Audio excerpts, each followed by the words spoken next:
Hey there, Barbara Longuet here with Easy Peasy Crypto, where we make crypto assets simple. Okay? Because why have we been talking about crypto? It's not in the news every day now, and that is a very good thing. Why? Why would it be good that there's less news on crypto and Bitcoin and blockchain right now? It's very good news because there's no super inflated hype and greed that is pushing the market and has driven the market on numerous occasions. Right now is a great time to look objectively, simply, clearly, and coherently at what is this asset, how can it be an asset for you, and how could you use an asset in cryptocurrency or other types of crypto assets. What's really been going on behind the scenes is a lot of things, even though they're not making big news. Newspapers love giant ups and giant downs.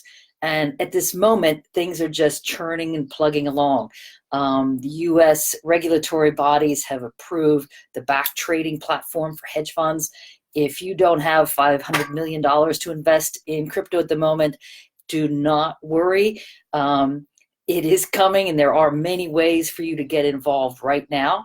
Simply know that the huge amount of interest in the financial sector from the big companies is still flowing, and it is flowing dramatically into all types of crypto assets, all types of blockchain usage, and all types of new modalities on how can it be monetized and how are we going to be using this technology. So we're going to be diving deep into a number of these questions in upcoming episodes, but I wanted to give you an overview of where we are right now. So for the last few weeks, actually since the back trading platform opened on Wall Street, the price dropped from hovering at 10,000 for a number of weeks to dropping to 8,000 to 8,500 for the last 3-4 weeks now. And some cynics have suggested that was because the big trading companies, the big hedge funds, wanted to be able to buy in at a 20% discount to the current pricing at that time. True or not, who knows? We've been hovering at about 8,000 to 8,500 US dollars for each Bitcoin. And in the long run, I think we're going to see some big action on that heading forward. We're also seeing big momentum building as the phenomenon, this great phenomenon that's coming up next spring. And this is a phenomenon in Bitcoin that is absolutely going to happen. People like Tika Tawari keep mentioning how mysterious this thing is, and he keeps calling it the phenomenon. It is a phenomenon, and it's a phenomenon that is written into the coding of how Bitcoin was created to help create scarcity and help to limit exactly how many Bitcoin there are.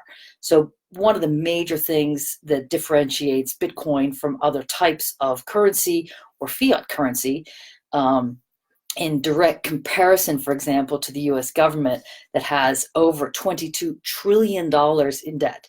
That is just made up fake paper that they've printed to go to war and to go fight this and that other thing going on. Bitcoin is not allowed to mine or make any more Bitcoin than is dictated by the original white paper, and it is all programmed directly into how Bitcoin is made.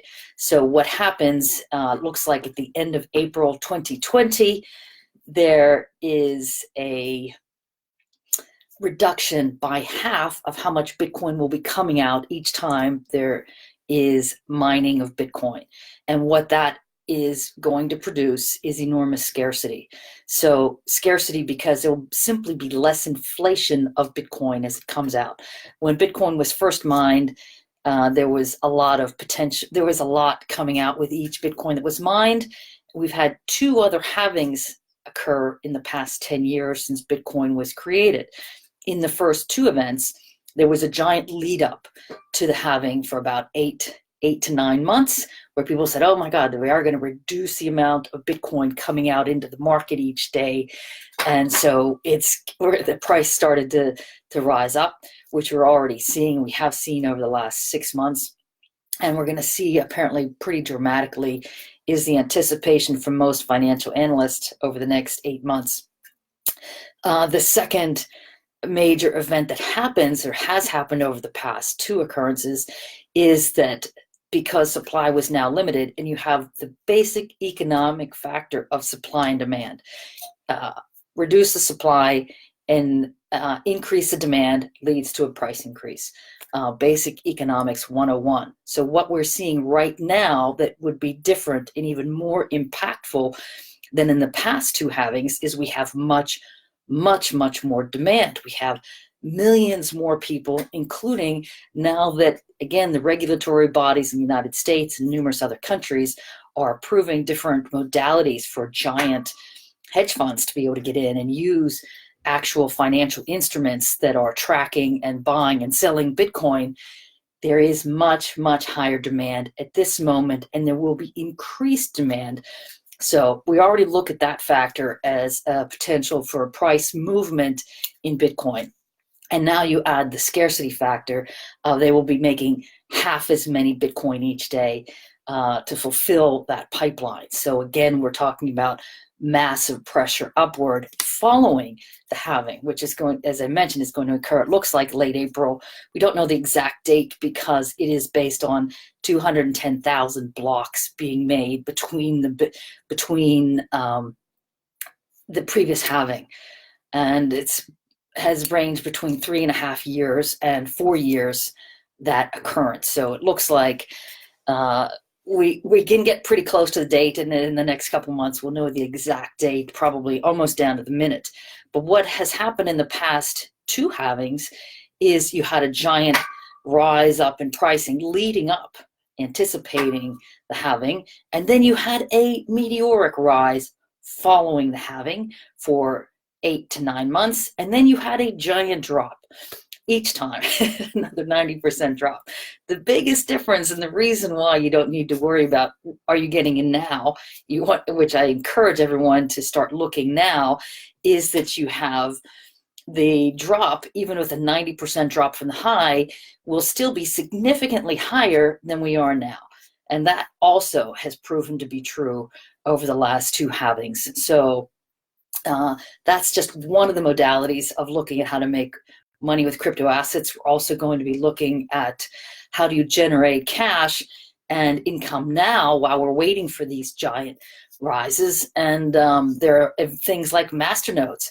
If you're interested in learning how to make money investing in the proof of stake of masternodes, which is a payout monthly. Actually, we get paid out on one of the programs that I invest in, get paid out twice a month as a dividend. And the dividends they're paying out are significant because we're asking you to hodl or hold on for dear life to these coins and not sell them every 5 seconds as the market is still highly volatile. So we'll be talking a lot about that, and we're going to be talking more about a lot of the new ways that how much easier it is to get into Bitcoin and crypto. I talked yesterday about crypto.com. I'm going to add the link down below here, a referral link that you can get a credit card in the United States and in Singapore. And the credit card is going to give you cash back. It's going to allow you to use your Bitcoin or fiat money. It's going to allow you to, they will reimburse your Spotify, your Netflix, depending on how much of their MCO coin you're holding. And it's just one of the novel things that are coming out with what to do with your Bitcoin. How do you use it? It's coming. And so if you want to be on the forefront and help hold this space for the energy of which this new type of money was created, which was to be a way for everyone to be able to participate in the economic wealth of this planet. So save that space. We're going to be diving deep into each of these topics over the coming days. And I'd look forward to hearing your comments.